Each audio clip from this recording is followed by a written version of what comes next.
4 5 6 आलं लक्षात ओके आणि मग इकडे पहा माझ्याकडे इकडे इकडे शब्दांच्या एकत्रीकरणाला समास म्हणतात एकत्रीकरणांचे जोड शब्द तयार होतात त्याला सामासिक शब्द म्हणतात कोणत्याही सामासिक शब्दामध्ये दोन पदे असतात दोन पदांपैकी कोणत्या पदाला किती महत्त्व दिले जाते यावरून समासाचे किती प्रकार पडतात चार एकाचं नाव दुसऱ्याचं तिसऱ्याचं चौथ्याचं बहुव्रीही ओके हा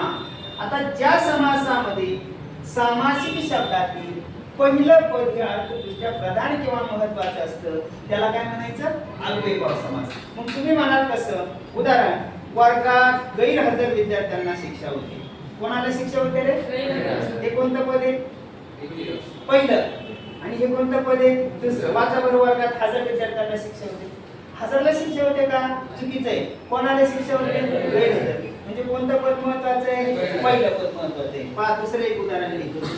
दुसरं उदाहरण असं आहे मी जर म्हटलं गांधीजींनी आमरण उपोषण पत्करले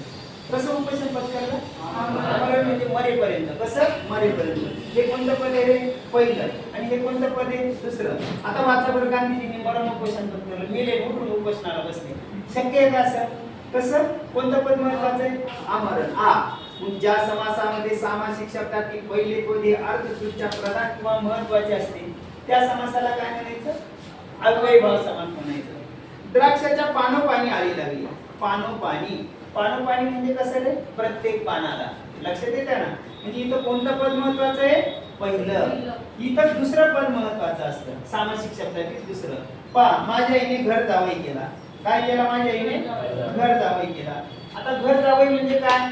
घरातला जावई हे कोणतं पद आहे वाचा पहिलं आणि हे कोणतं पद आहे दुसरं वाचा बरं माझ्या आईने घर केला बरोबर आहे का घर केला मग काय केलं माझ्या आईने जावई केला म्हणजे तिच्या पुढीचं काय केलं लग्न केलं सकाळी आम्ही राजवाड्यावर गेलो होतो इगतपुरीला